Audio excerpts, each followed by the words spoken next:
आज शिक्षा दिवस पर एक कविता प्रस्तुत करता हूँ। कविता का शीर्षक है गुरु का सम्मान। ज्ञान की धारा जो बहाते हैं, अंधकार में रोशनी लाते हैं, जीवन की राहों को सरल बनाते हैं, वो गुरु ही है जो हमें जीवन सिखाते हैं। हर शब्द में उनके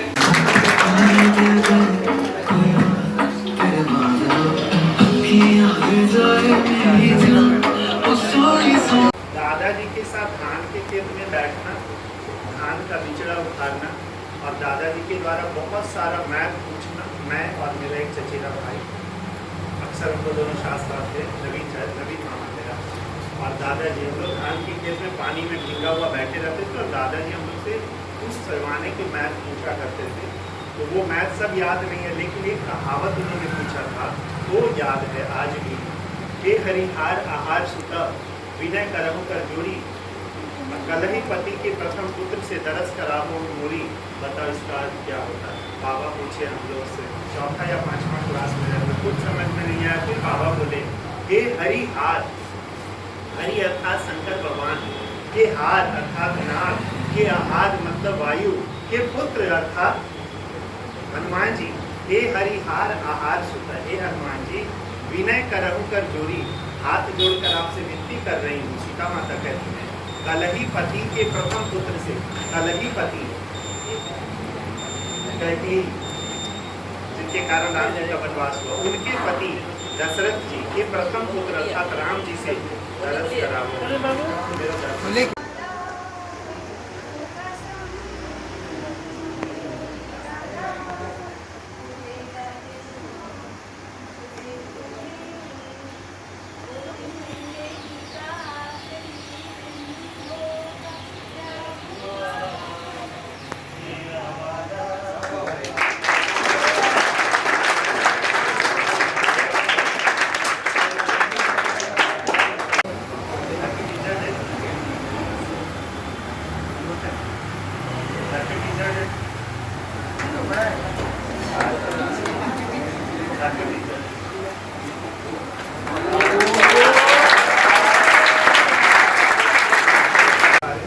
चर्चा करके करनी चाहिए।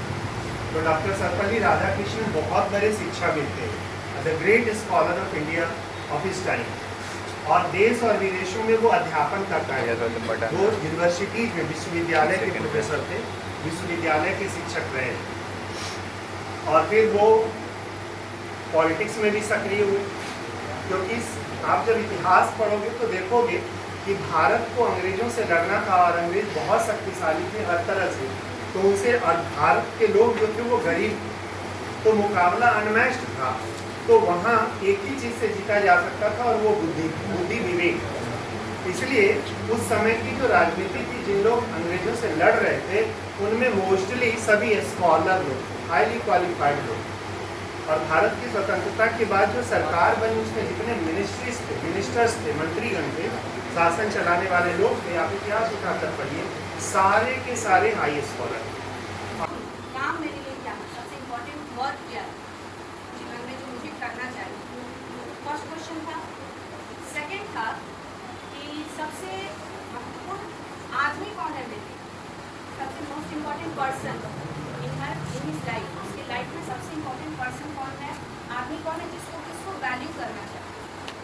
और थर्ड था किसी भी काम को करने के लिए सबसे इम्पोर्टेंट टाइम कौन सा है, उसके जीवन में जो 24 आवर वो बिता रहा है उसका सबसे इम्पोर्टेंट टाइम उसका कौन सा। तो वो इस 3 क्वेश्चन उसके मन में आता है कि अगर इन 3 क्वेश्चन का आंसर उनको पता चल जाए, क्या क्या हो गया, महत्वपूर्ण काम, अगर ये चीज़ उसको पता चल जाए तो शायद वो जीवन में कभी भी फेल नहीं होगा। तो फिर वो कैसे, तो बोले कि हाँ तुम्हें तुम्हारे तीनों प्रश्नों का उत्तर मिल चुका है। और फिर महाराज समझाते हैं कि जब तुम आए मेरे पास अपने प्रश्नों का उत्तर जानने के लिए, तो जो तुम्हारा आना हुआ मेरे पास अपने उद्देश्य को पूरा करने के लिए, वो सबसे महत्वपूर्ण काम था। और तुम मेरे पास आए और जब मैंने तुम्हें प्रश्नों का उत्तर नहीं दिया तो कोई और होता तो वो वापस चला जाता। तुम मेरे साथ रुके और प्रश्नों के उत्तर का इंतजार किया, तो इसलिए तुम मेरे साथ लगे रहे क्योंकि तुम्हें मुझसे अपने प्रश्नों का उत्तर जानना था। तो उस समय मैं तुम्हारे लिए सबसे इम्पोर्टेंट, आज का सबसे महत्वपूर्ण व्यक्ति तुम्हारे लिए मैं था। और सबसे महत्वपूर्ण समय क्या हो गया? तो समय वो हुआ जो तुम अपने सबसे महत्वपूर्ण काम को करने के लिए जिस व्यक्ति को चुने, उस व्यक्ति के साथ जो बिताया तुमने समय, वही तुम्हारा सबसे महत्वपूर्ण समय हो।